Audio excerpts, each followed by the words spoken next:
Amor che nella mente mi ragiona, cominciò egli allor sì dolcemente, che la dolcezza ancor dentro mi sona.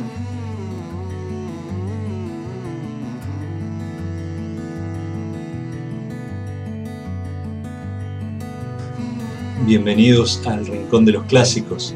Continuamos con la lectura y el comentario de la Divina Comedia de Dante Alighieri. Hoy abordaremos el canto número 2 del Purgatorio. Dante y Virgilio ya han llegado a este hemisferio, las antípodas de Jerusalén, y tienen que subir al monte del Purgatorio, que está formado por 7 cornisas. Dentro de cada una de ellas se purga un pecado capital. Pero para llegar a la base tendrán que recorrer todavía unos 9 cantos. Es una gran base, un territorio inmenso que sirve de base a la montaña en sí misma. En este canto, casi un eco del canto 2 del infierno, Dante tiende a detenerse. Este viaje que han empezado de nuevo se vuelve a ralentizar. Pero en este caso no se ralentiza por los temores de Dante, sino precisamente por sus afectos. Dante va a encontrar aquí una especie de remanso, de paz, de amistad, de música, el arte, la filosofía. Los afectos se conjugan en este canto para detener a Dante en el avance hacia el purgatorio. En este canto justamente se habla de las cosas que nos detienen, que nos demoran, las negligencias, podemos decir así, que frenan nuestra búsqueda del bien, de la virtud. Esas mismas cosas que en sí mismas son buenas y que nos ayudan, pero que si las tomamos con fines absolutos se vuelven un lastre para el alma, para el corazón. Comienza el canto refiriéndose al momento, al tiempo en que ocurre la acción, haciendo alusión a las estrellas, a la posición del sol, de las constelaciones, algo que en el infierno no podía darse justamente porque no podían ver las estrellas con su profundo contenido simbólico, como ya dijimos, y en cambio en el purgatorio es una guía constante la posición de las estrellas. Ya estaba el sol en el horizonte, cuyo círculo meridiano cubre a Jerusalén en su punto más alto, y la noche que sigue la parte opuesta del círculo salía del Ganges con las balanzas que se le caen de las manos cuando supera el día, de modo que las blancas y sonrosadas mejillas de la bella aurora, desde allí donde yo me encontraba, según ganaban en edad, se cubrían de oro. Puede parecernos un poco complicado, lo que Dante está diciendo es que apenas él llegó estaba amaneciendo. Esta coincidencia es precisamente de lo que se trata todas estas referencias.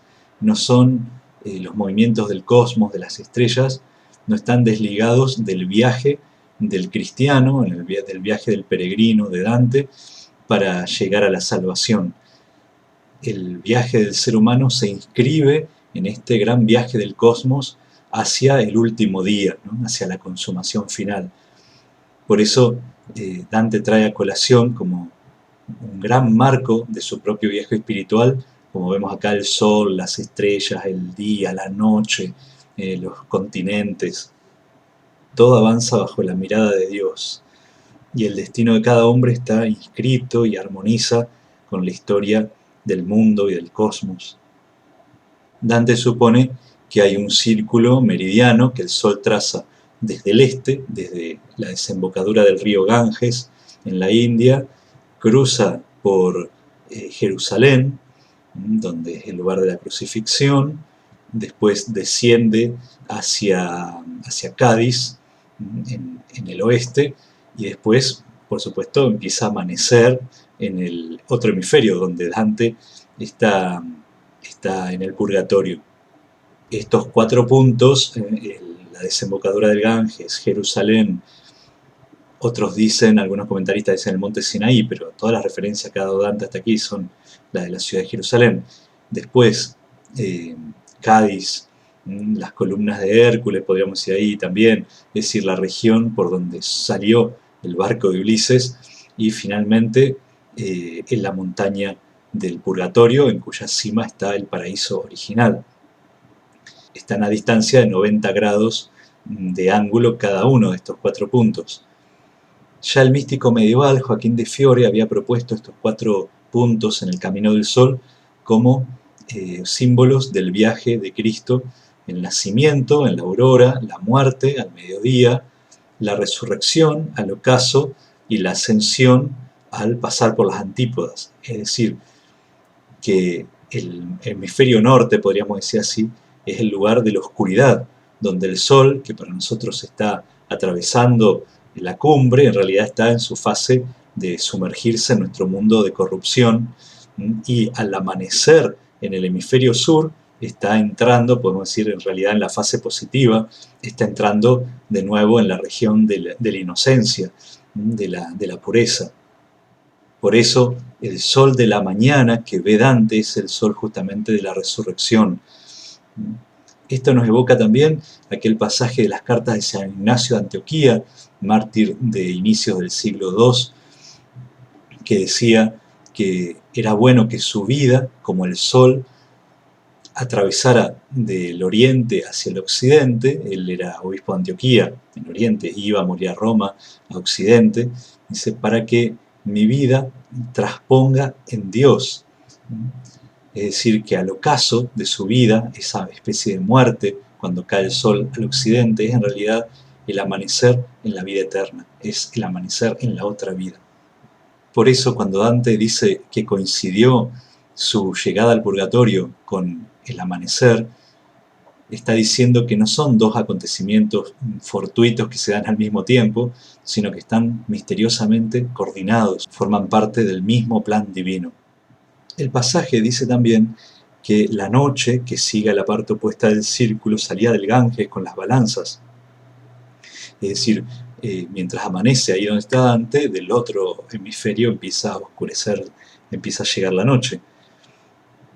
Que se le caen de las manos, es decir, las balanzas se le caen de las manos a la noche cuando ésta supera el día. Quiere decir que entre el equinoccio de otoño y el solsticio de invierno, cuando justamente la noche se va ganando terreno al día, Libra deja de ser una constelación nocturna y pasa a ser una constelación que se ve al amanecer, de manera que se le caen las balanzas de las manos. Alegóricamente, Dante nos estaría diciendo algo más. Nos estaría diciendo que cuando crece la oscuridad, cuando crece la corrupción, se pierde toda la justicia. Mientras tanto, la aurora va pasando de ese color blanco y rosado de sus mejillas al dorado, a medida que va ganando en edad.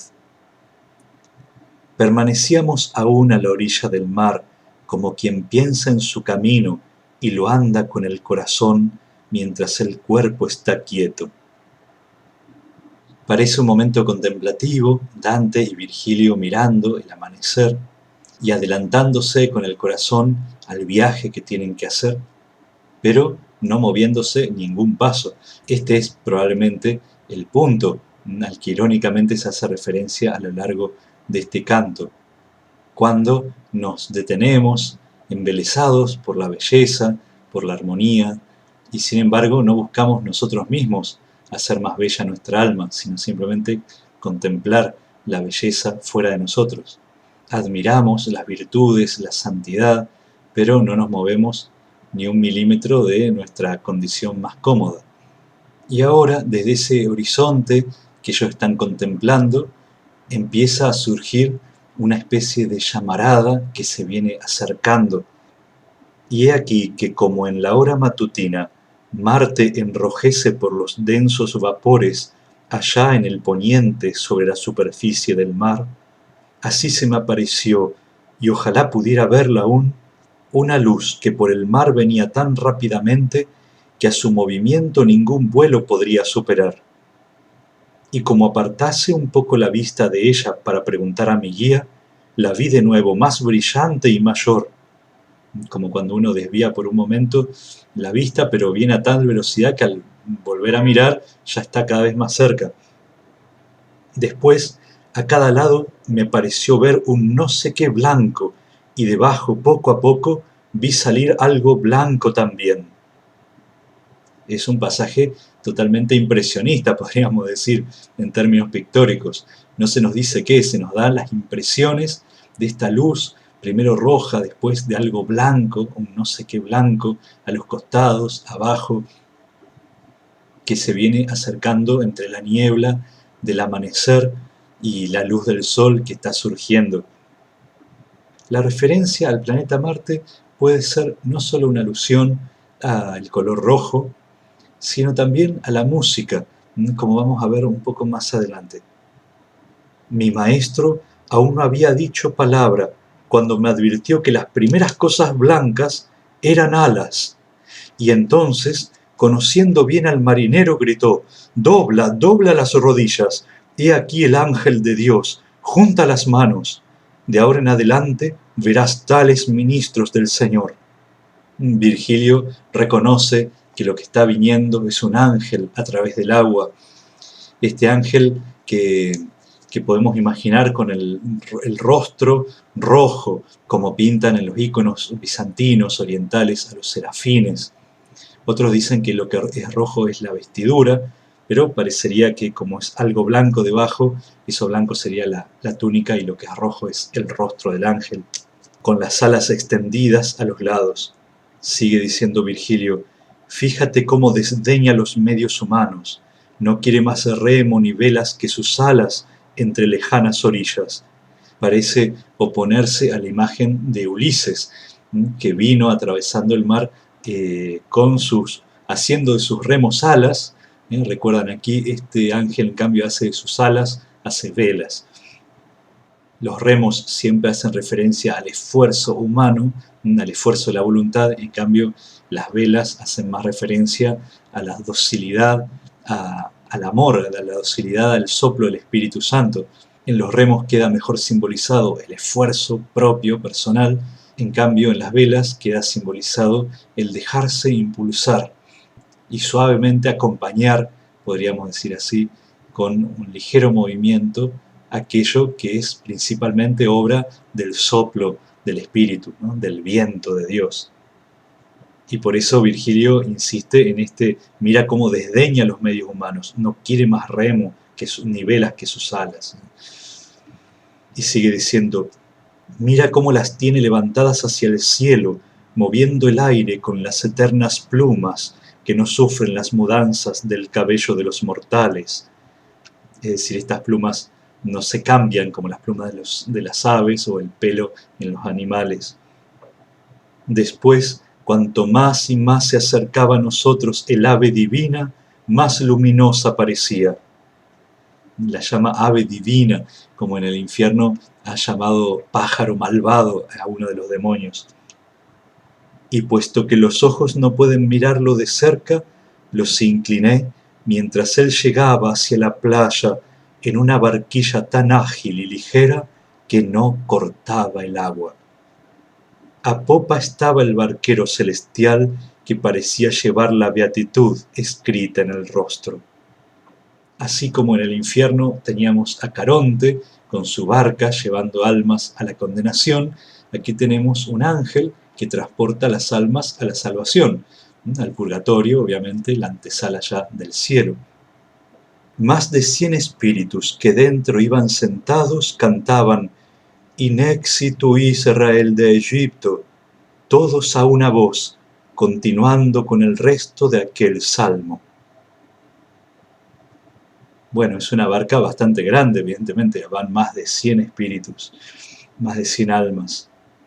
Y cantan el Salmo 114 o 115, según la numeración de sus Biblias, pero que en la Vulgata es el 113, un canto que habla de la Pascua, ¿cierto?, de la liberación de Israel. Pero el mismo Dante, en su obra El Convite, el Convivio, hablando del sentido anagógico, es decir, el sentido que tiende hacia la esperanza en la Sagrada Escritura, pero también en su propia poesía, dice: «El cuarto sentido se llama anagógico, es decir, sentido superior, y se tiene cuando se expone espiritualmente un escrito, el cual, aunque sea verdadero, también en el sentido literal, por las cosas significadas, significa realidades sublimes de la gloria eterna, como puede verse en aquel canto del profeta, que dice que con la salida de Egipto del pueblo de Israel, se hizo Judea santa y libre.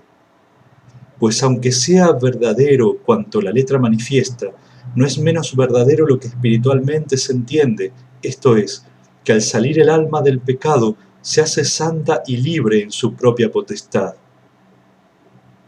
Efectivamente, Dante nos estaba hablando, ya en el canto anterior, de aquí vienen los que buscan la libertad, la verdadera libertad espiritual. Estos que están llegando han hecho su propia Pascua. Es el nuevo pueblo de Israel, es decir, el pueblo de los salvados, de los redimidos, que vienen de haber cruzado el Mar Rojo, ya no aquel antiguo Mar Rojo, sino el Mar Rojo de la muerte misma. El ángel los despide entonces. Él les hizo la señal de la Santa Cruz, a la cual se lanzaron todos a la playa, y él se marchó tan veloz como había venido. Como ya vimos, los ángeles cumplen su misión y se retiran inmediatamente, ¿no? No hay ninguna pérdida de tiempo en cumplir la voluntad divina. La multitud que dejó allí parecía asombrada del sitio, mirando y remirando alrededor como el que ve cosas nuevas. Evidentemente han entrado en el mundo nuevo, ¿no?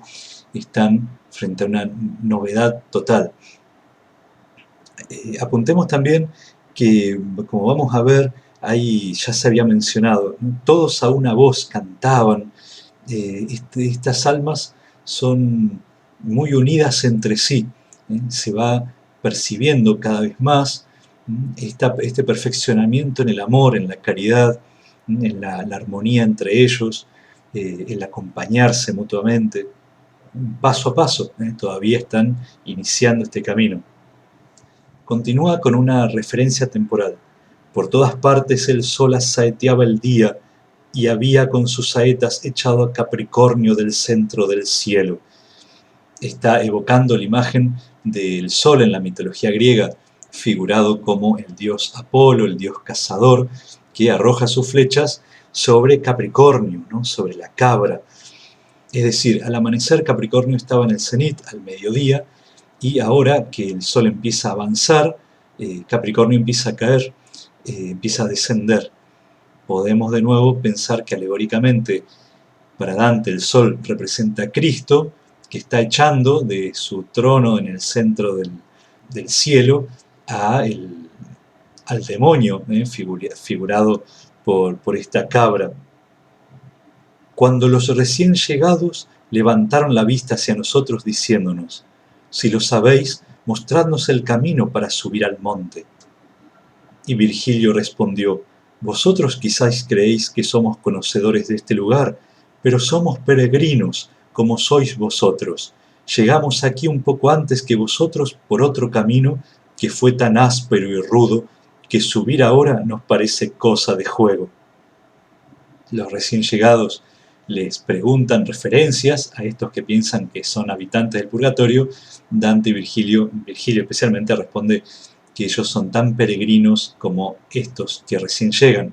La palabra peregrinos, peregrino y peregrinos empieza a aparecer sistemáticamente en estos dos últimos cantos, digamos, pasado el infierno en el purgatorio y en el paraíso, vuelven a aparecer unas 7 o 9 veces, si no recuerdo mal. Porque justamente de eso se trata, de insistir en la peregrinación espiritual que constituye el viaje de Dante, pero el viaje mismo de nuestra propia vida, en esta búsqueda del amor.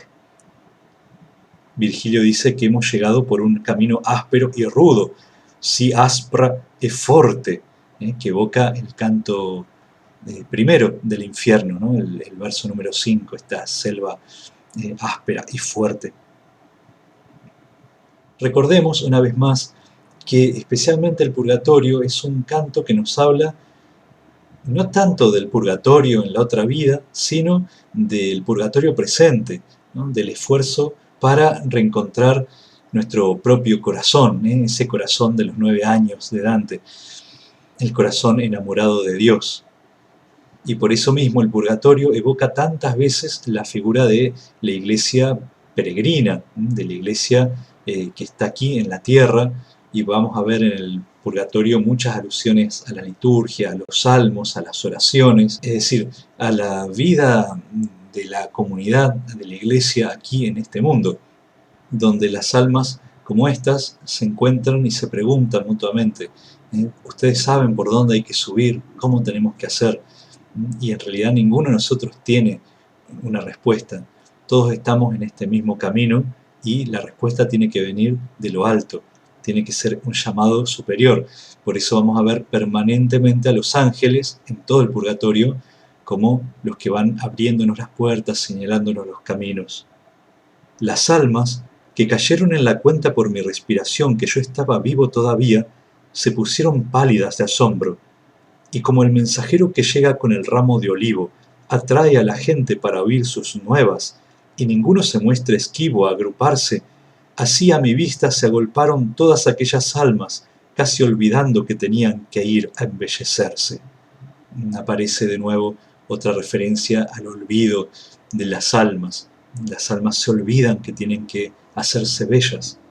Se entretienen con la novedad de que Dante todavía no ha muerto y está allí con ellos. El que porta el olivo es, por supuesto, el mensajero que trae noticias de paz o que viene a proponer una alianza de paz, como vemos en la Eneida que hace Virgilio cuando va hacia Palante. Al llegar a las costas de Italia se dirigen a Evandro y a Palante, al hijo de Evandro, y le proponen una alianza. Algo parecido podríamos pensar que Dante y Virgilio son como Eneas y los suyos, que recién están llegando y van a hacer una alianza, un pacto de amistad con estas almas con las que van a recorrer o empezar a recorrer juntos el camino. Vi a una de ellas que se adelantó hacia mí para abrazarme con tanto afecto que me movió a hacer lo mismo. Oh sombras vacías, a excepción del aspecto, 3 veces crucé los brazos por detrás de ella y otras tantas me los encontré sobre mi propio pecho. Intentó abrazarlo, pero no pudo. Igualmente, si nos detenemos en la primera parte, se le acerca para abrazarlo con gran afecto este alma, y él, todavía sin reconocerlo, algo lo movió también a abrazarlo. Evidentemente el amor que empieza a funcionar en el purgatorio, ¿no? El amor que responde al amor que se le convida. Como vamos a ver, en el purgatorio todo lo mejor del humano tiene su ciudadanía aquí. Aquí vamos a encontrar justamente los afectos, como les decía al principio, el arte, la música, a condición de que no nos detengan, de que no nos demoremos en ellos, sino que con ellos podamos crecer. Los intentos de abrazar al alma y quedar imposibilitado de hacerlo evoca también la imagen de Eneas tratando de abrazar a su padre Anquises en su descenso al Hades, que por 3 veces intenta y no puede. Pero no deja de ser un poco contradictorio con otros momentos en que Dante ha dicho que él ha podido tocar, ¿no es cierto?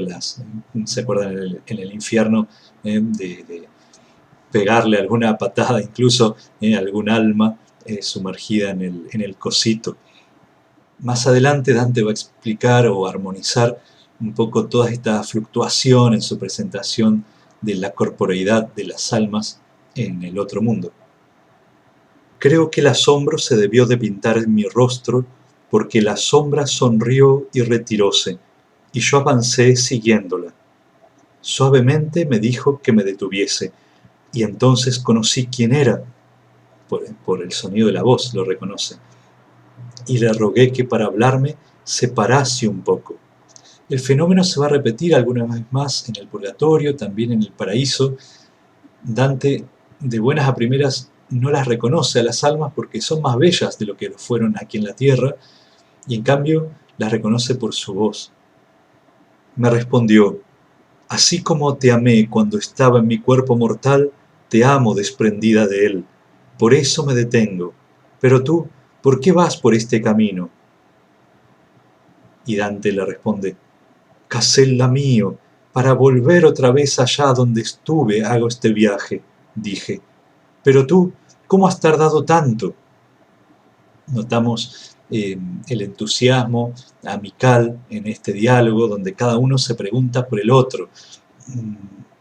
Pero tú, le dice Casella a Dante, y Dante dice, Casella mío, este mío, que es tan de la amistad. Yo hago esto para volver, pero tú, este de nuevo, ¿cómo has tardado tanto? Evidentemente han pasado algún tiempo entre la muerte de Casella y el marzo del 1300, donde Dante está ubicando la acción. El hecho va a quedar bastante inexplicado, pero quizá Dante quería hacer coincidir su llegada al purgatorio con la llegada de un amigo. Y, y por eso el mismo Dante lo ha demorado, podemos decir. Casella era un músico florentino, probablemente florentino, que había musicalizado algunos poemas de Dante, y especialmente uno que ahora va a citar, va a cantar más adelante. Y me contestó, nadie me ha hecho injusticia, pues si aquel que conduce cuando y a quien le place me ha negado este pasaje muchas veces, justa es la voluntad que guía la suya. Parecería que el ángel va eligiendo también a las almas que quieren subirse a la barca. Evidentemente, el ángel lo ha detenido allá en la otra orilla por un tiempo. Y justa es la voluntad que guía la suya, es decir, la voluntad de Dios que guía a la voluntad del ángel es justa. Por eso no se me ha hecho ninguna injusticia al demorarme. Cierto que desde hace 3 meses ha traído, sin oponerse, a todo el que ha querido entrar por donde yo, que estaba en la orilla donde el agua del Tíber se vuelve salada, fui benignamente recogido por él. A aquella embocadura dirige su vuelo, pues allí se congregan siempre los que no descienden hacia el Aqueronte. Bueno, dice varias cosas aquí, ¿no? Por un lado, que las almas que no descienden al Aqueronte se detienen en el puerto de Ostia, ahí donde desemboca el Tíber, cerquita de Roma. Dante no explica por qué este es el lugar donde se reúnen, quizá justamente por la cercanía con Roma mismo, ¿no? Y por otro lado, que el ángel, que siempre ha elegido a quienes querían venir, desde hace 3 meses ha dejado entrar a todos. 3 meses antes empezaba, supuestamente el 25 de diciembre del 1299, a valer la indulgencia plenaria para el año santo del 1300. Por lo tanto, Dante estaría diciendo que las almas que ya desde hacía 3 meses conseguían la indulgencia plenaria eran recibidas inmediatamente en la barca del ángel. Queda sin aclarar por qué igualmente se demoró estos últimos 3 meses el alma de Casella. Pero tenemos así a 2 peregrinos que han comenzado en distintas regiones de Italia este viaje en la misma fecha, y uno por mar, viniendo con la barca del ángel, y el otro, Dante, atravesando los infiernos, han llegado a la misma playa, al mismo amanecer, y se han reencontrado. Y es decir, esta amistad perdura todavía más allá de la muerte, como el mismo Casella dijo. Así como te amé cuando estaba en mi cuerpo mortal, te amo desprendida de él. Algunos piensan que la demora de algunas almas proviene de que Dios retarda a los que fueron tardos en convertirse, como se nos va a decir más adelante. Yo le dije, si alguna nueva ley no te quita la memoria o el uso de los cantos amorosos que solían aquietar todos mis deseos, te ruego que consueles un poco mi alma, que viniendo aquí con mi cuerpo se ha angustiado tanto. Dante le dice, si la nueva ley, es decir, la ley del cielo, la ley del purgatorio en este caso, no te impiden cantar los antiguos cantos de amor con que aquietabas todos mis deseos, mi evolie, Otros manuscritos dicen mie dolie, es decir, mis dolores, aquietabas todos mis dolores. Aunque sería muy significativa que la lectura original sea mis deseos. Recordemos que el deseo es lo que nos lleva hacia Dios, y aquí se nos dice que la música nos puede embelezar tanto que el alma se olvida de su verdadero fin y queda detenida, como hipnotizada, podríamos decir así, por la música misma. Es un poco la condición paradójica del arte, que por un lado nos conduce hacia Dios y por eso mismo se acerca mucho a lo que significa la quietud de los deseos, a darle al corazón un reposo, aunque sea momentáneo, que justamente corremos el riesgo de quedarnos en ese mismo reposo. Vamos a notar que en el purgatorio y en el cielo la capacidad artística no está anulada o olvidada, sino que está redimida. Precisamente se puede seguir componiendo, cantando, creando en la vida futura, una cosa bastante asombrosa, podríamos decir así, en la perspectiva de la teología medieval. Y el primer atisbo de eso lo tenemos en este pasaje, donde Casella va a cantar, pero previamente ya escuchamos otro canto, es decir, el del Salmo 114, In exitu Israel de Egipto, donde la música y el canto están totalmente unidos a la acción litúrgica de la alabanza y del canto de la propia salvación. En definitiva, Dante no nos está advirtiendo en este canto contra un pecado, sino contra otras cosas que nos entretienen en el camino, que nos demoran, que nos inducen a un estado de negligencia respecto al bien, a la justicia, a la verdad, al amor. Y Casella comienza a cantar un poema de Dante que encontramos en el libro del Convivio, o el banquete, el convite, que evoca mucho a la consolación de la filosofía de Boecio. Es justamente una canción dedicada a la filosofía misma, a la contemplación intelectual, podríamos decir, y la convierte en la dama filosofía a la que le dedica este canto. Amor que me habla desde el pensamiento, comenzó a cantar tan dulcemente que aquella dulzura resuena todavía dentro de mí. Mi maestro y yo, y las gentes que estaban con él, parecíamos tan contentos como si nadie pensara en otra cosa. Dante, Virgilio, todos los que están presentes quedan suspendidos, como hipnotizados por la música. Ese efecto que Dante y Santo Tomás notan que la música ejerce sobre los cuerpos y las almas. Podemos encontrarlo en la Suma Teológica, este aquietamiento que produce la música en nosotros. Y en Dante encontramos también en el mismo Convivio esta referencia al cielo de Marte que se puede comparar con la música.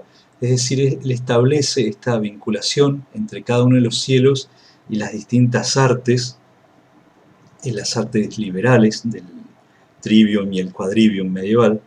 El cielo de Marte se puede comparar a la música por dos propiedades.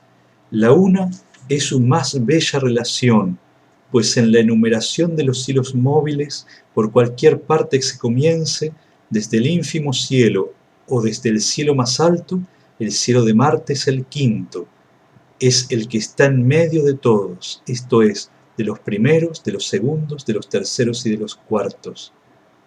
La otra es que Marte seca y abraza las cosas, porque su calor es semejante al del fuego.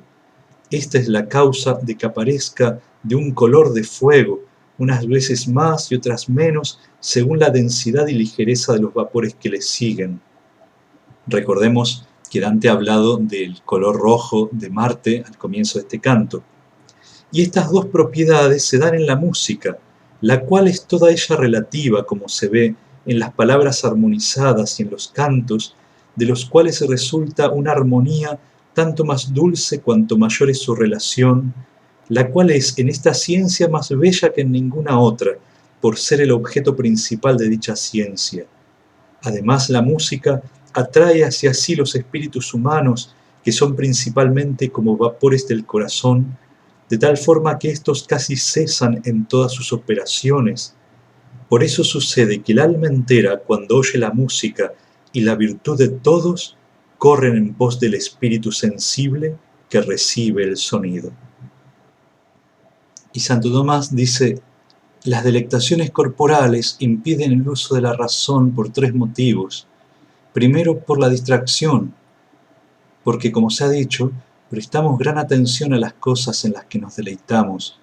Ahora bien, cuando la atención se fija con firmeza en una cosa, se debilita respecto de otra o se aparta totalmente de ella. Y por eso, si la delectación es grande, impedirá del todo el uso de la razón, concentrando en sí todas las fuerzas del espíritu, o lo impedirá mucho, que es precisamente lo que Dante estaría pintándonos en este pasaje. Pero notemos que no está hablando de la música simplemente como una actividad o un deleite corporal, está hablando de algo más. De hecho, esta música a su vez es un canto sobre la filosofía, es decir, sobre el deleite intelectual mismo. Y todo esto puede ejercer sobre nosotros un efecto narcótico, digamos, como el que vemos en este pasaje. Parecíamos tan contentos como si nadie pensara en otra cosa.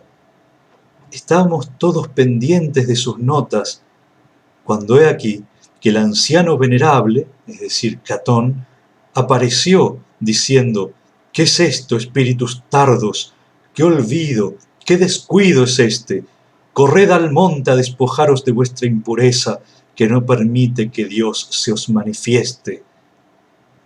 Catón, que ya creíamos olvidado, porque prácticamente nos habíamos despedido de su imagen en el canto anterior, irrumpe de golpe aquí, y al modo de las palomas cuando están picando arena o cizaña, reunidos en torno del pasto, quietas, sin mostrar su acostumbrado orgullo, si ocurre algo que las asusta, súbitamente dejan la comida, porque las asalta un cuidado mayor.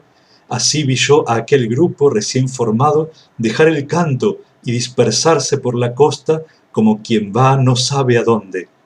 Nuestra partida no fue menos rápida. Y allí termina el canto segundo, con esta desbandada ante la aparición de Catón. Todos huyendo, incluso Dante y Virgilio. Corred al monte a despojaros de vuestra impureza. Literalmente dice lo escolio, es decir, los restos de pieles de animales muertos que nos impiden que Dios se nos manifieste. Seguramente una alusión de Dante a despojarnos del hombre viejo, como dice San Pablo, para revestirnos de Cristo. Catón, igual que antes, vuelve a recordarnos siempre la libertad. Ahí cuando estábamos dejándonos esclavizar de nuevo, adormilar, Él viene a despertarnos. Casi podríamos pensar que constituye una autocrítica de Dante, cómo detenerse demasiado en estas cosas a él mismo lo retrajo de buscar el camino de la virtud, el camino del bien.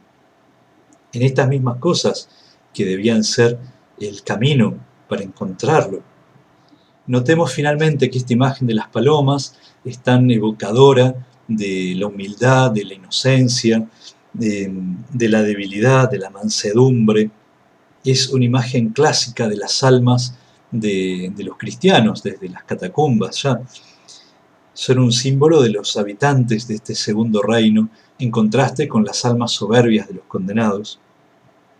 Pero también se nos dice de estas palomas que comen arena o cizaña, es decir, están comiendo pero algo que no les hace bien, que no las beneficia en nada, algo vacío, y cuando surge el verdadero peligro, huyen, vuelan, escapando por su propia vida, para salvar su propia vida. Y esto es justamente lo que está haciendo aquí Catón, ¿no? Les recuerda que tienen que buscar la salvación, no demorarse.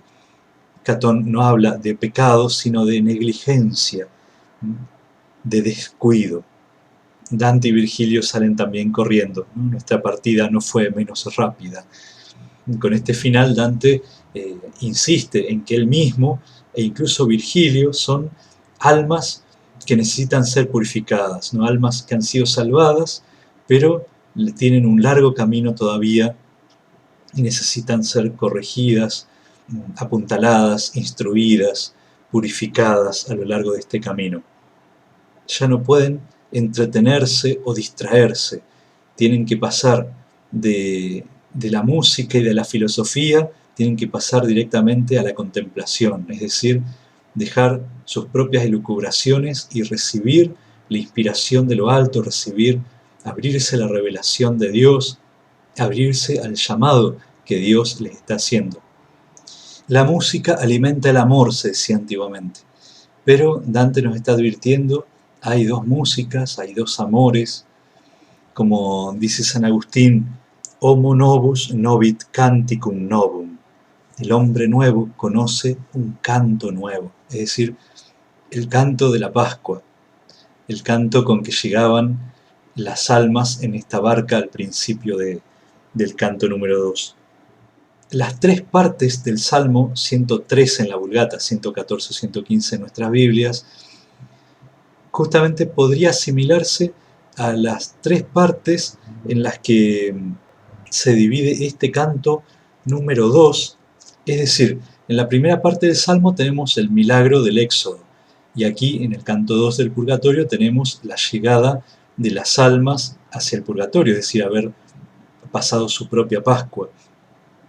Después ocurre el momento de la adoración del becerro de oro, ese momento en que parece que se va a frustrar el intento de Dios de salvar por medio de Moisés a este pueblo se entretiene adorando a un falso Dios. Y ahí tendríamos en este canto el pasaje donde Casella canta y todos quedan embobados escuchándolo. Finalmente, el Salmo reafirma la intención de Dios de apoyar a este pueblo y salvarlo. Tenemos a Catón llegando como Moisés para poner fin a la adoración del becerro y recordarles que tienen que seguir en camino. Dante de esta manera estaría evocando la idea agustiniana de que el verdadero canto es el que sintoniza con la vida y el mejor canto es la armonía misma que la vida hace respecto a la voluntad de Dios, a la armonía de las virtudes entre sí, a la armonía de los hombres con los demás hombres y por supuesto con esa voluntad divina expresada en la naturaleza, en el cosmos, en la revelación y que ya es en sí misma un anticipo de la vida redimida, de la vida salvada. Bien, continuaremos este viaje la próxima. Dios los bendiga.